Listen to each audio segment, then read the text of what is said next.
Kalau diajak ngeliat jam, mau gak sih kita berhenti sejenak dan berpikir, apa sih arti dari benda kecil ini? Kita seringkali melihat jam sebagai alat praktis, tapi gak pernah nanya lebih dalam, kenapa sih jam harus ada dalam kehidupan kita? Apakah kita benar-benar butuh? Dalam kesibukan sehari-hari, seperti mahasiswa yang selalu kejar deadline, atau seorang ibu yang susah bagi waktu antara pekerjaan dan keluarga, jam tangan sering dianggap remeh. Kita pakai, kita lihat, dan kita lupakan fungsinya. Tapi, tunggu dulu. Jam tangan gak selalu seperti yang kita lihat sekarang. Ada sejarah panjang di balik benda kecil ini. Nah, yuk kita gali lebih dalam lagi ke bab-bab selanjutnya yang bakal membuka mata kita tentang asal-usul dan evolusi jam tangan. Dari kemewahan bagi kaum bangsawan sampai jadi kebutuhan sehari-hari, perjalanan ini bakal bikin kita melihat jam tangan dengan cara baru. Chapter 1, Asal-usul jam tangan. Jam tangan, atau yang dulu lebih dikenal sebagai jam saku, punya perjalanan yang unik. Bayangin, berabad-abad lalu, jam tangan adalah simbol status bagi para bangsawan. Hanya mereka yang mampu membayar harga selangit bisa memilikinya. Sementara kita, pengguna sehari-hari, kadang anggap itu cuma hiasan di pergelangan tangan. Apa mungkin kita masih terperangkap dalam mindset kuno ini? Tidak ada salahnya menelisik kembali sejarah jam ini. Seiring berjalannya waktu, revolusi industri dan teknologi mengubah wajah jam tangan. Dulu, jam hanya digunakan oleh yang berkecukupan. Sekarang, setiap orang dari beragam lapisan masyarakat bisa jadi pemilik. Bertransformasi dari barang mahal jadi aksesori wajib, jam tangan terus bercerita tentang waktu. Dan, apakah kita tahu siapa yang memulai semua ini?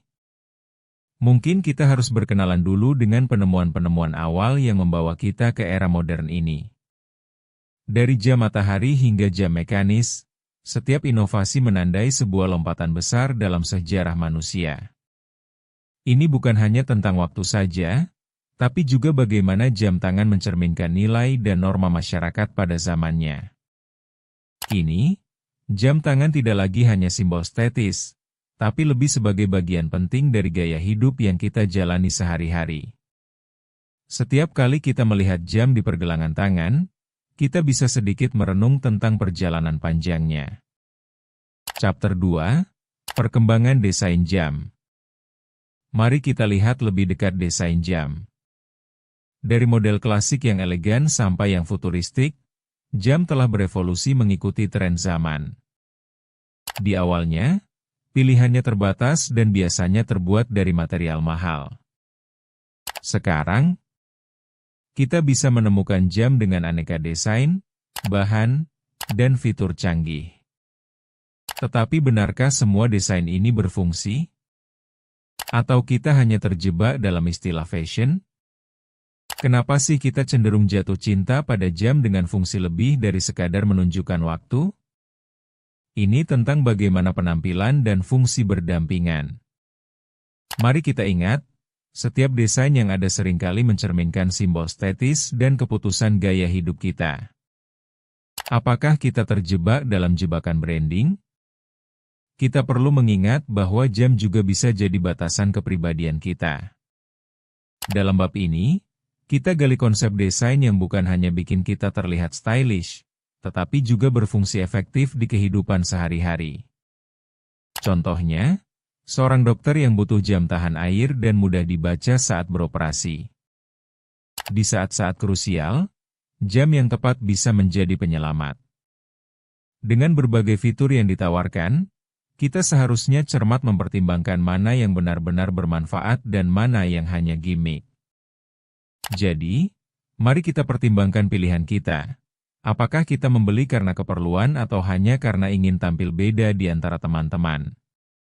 Chapter 3, Peran Jam dalam Kehidupan Modern. Di dunia yang serba cepat ini, kita mungkin bertanya-tanya, sebenarnya seberapa penting sih keberadaan jam? Apakah kehadirannya masih relevan? Vivere in tempo atau hidup dalam waktu, kalimat ini mungkin terdengar klise, tapi inilah realita kita.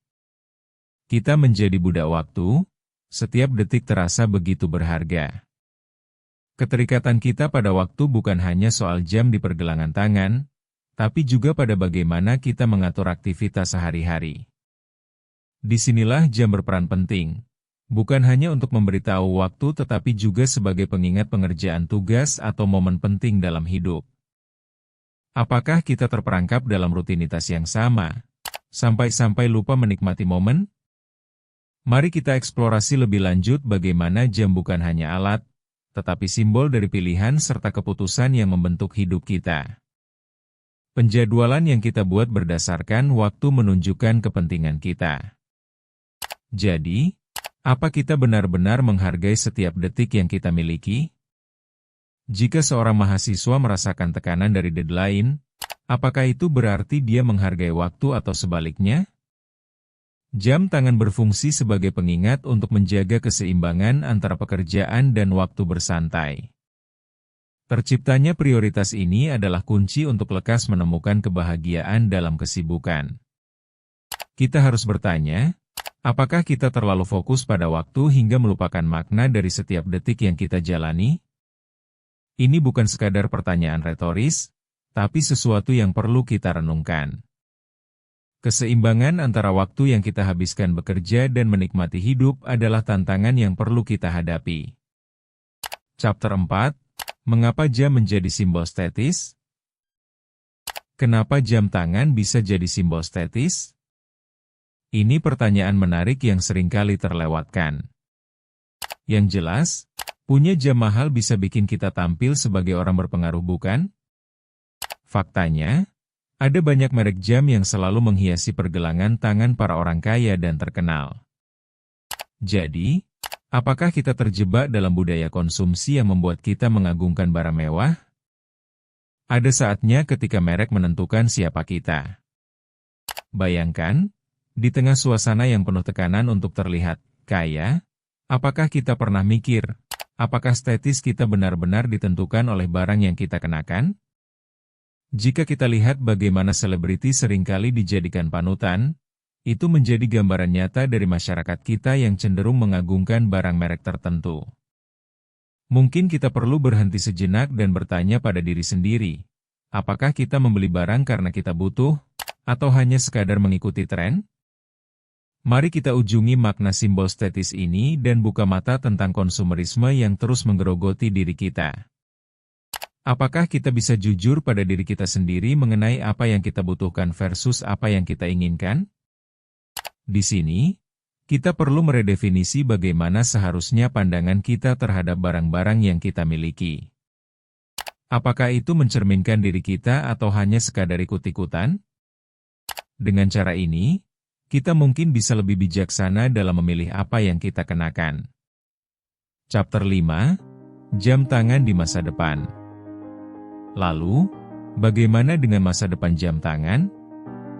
Apakah mereka akan tetap eksis atau tergantikan oleh teknologi yang semakin canggih?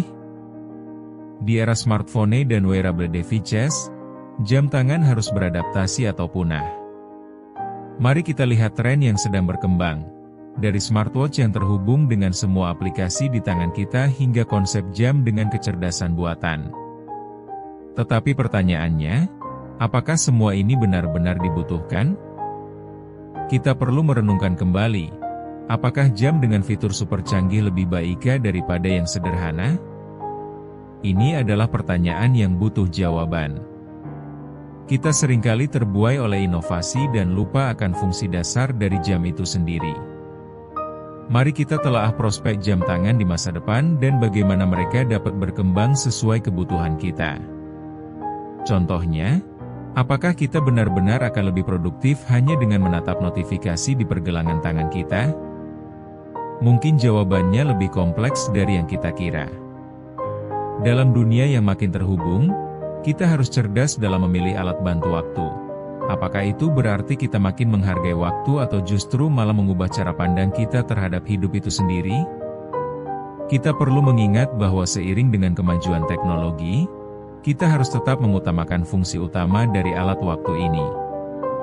Dalam menghadapi perkembangan tersebut, mungkin saatnya untuk bertanya pada diri sendiri, apa esensi sebenarnya dari setiap detik yang kita jalani? Ingin tahu lebih banyak tentang perjalanan menarik ini? Jangan lupa untuk subscribe di Memoria.